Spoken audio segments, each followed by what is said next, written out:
Nabi itu bisnismen. Apakah ada orang Mekah itu yang benci kepada dia? Tidak ada.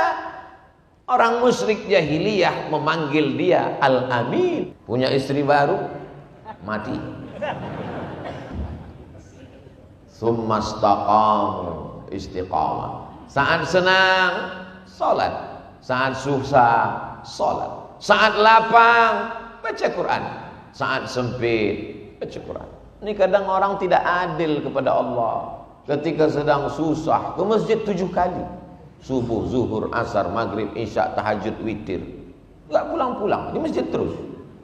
Rupanya tukang kredit nunggu di rumah.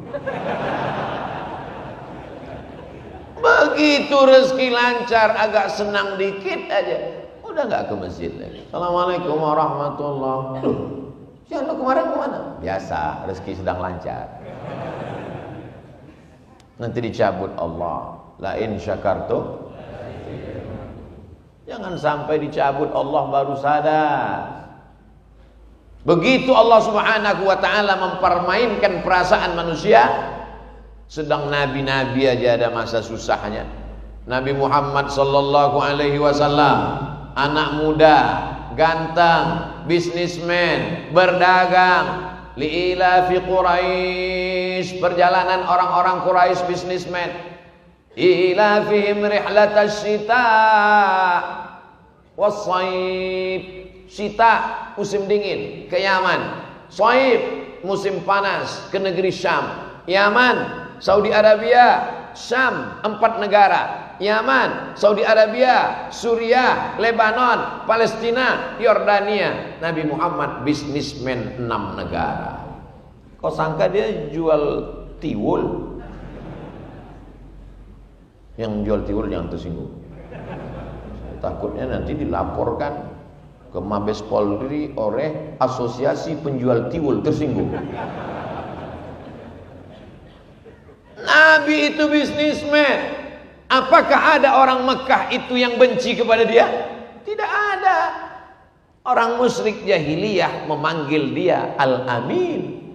Al-Amin itu bukan gelar diberikan Allah dalam Al-Quran. Al-Amin itu bukan gelar dari Allah ketika dia sudah jadi nabi.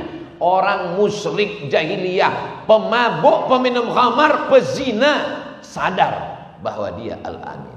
Jadi kalau ada hari ini orang ngejek Nabi Muhammad, kau lebih parah daripada musyrik jahiliyah lagi. Orang jahiliyah memanggil dia Al-Amin, orang paling jujur dan amanah. Menikah dengan Khadijah, kaya, punya anak, punya keluarga, hidupnya tenang. Kapan dia baru dibenci? Ketika dia turun dari Jabal, ragu nih sur apa nur?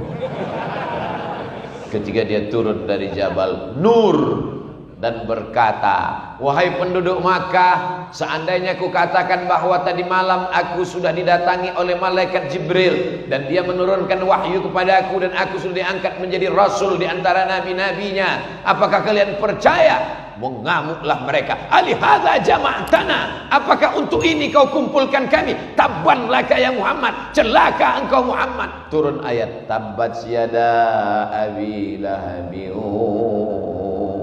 wa tab.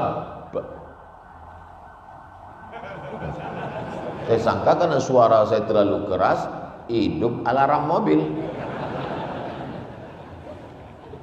Tabbat yada abi lahabin wa tab. Baru 13 tahun hidupnya susah, merana, gonjang-ganjing, diembargo oleh mereka, dagangannya dikacau, diancam, dikatakan sahir, tukang sihir, majnun, orang gila, kadzab, tukang bohong, asatirul awwalin, tukang dongeng. 3 tahun diembargo, tidak boleh dagang, tidak boleh ada hubungan diplomatik, tidak boleh ada silaturahim. Gonjang-ganjing, kekacauan datang ketika kita menyuarakan dakwah la ilaha illallah. Jadi kalau ada di antara kita sekolah, kuliah, kerja, nikah, punya rumah, punya anak, hidupnya tenang, tak ada yang benci, tak ada yang marah, kau perlu curiga. Jangan-jangan kau kucing. Hidupnya tak punya misi. Tetangga nggak sholat, diam. Tetangga pacaran, diam. Pantasan orang senang. Ini privasi saya. Jangan intervensi kehidupan saya. Bukan orang Islam. Orang Islam itu dikatakan Allah, kuntum khaira ummah, kamu umat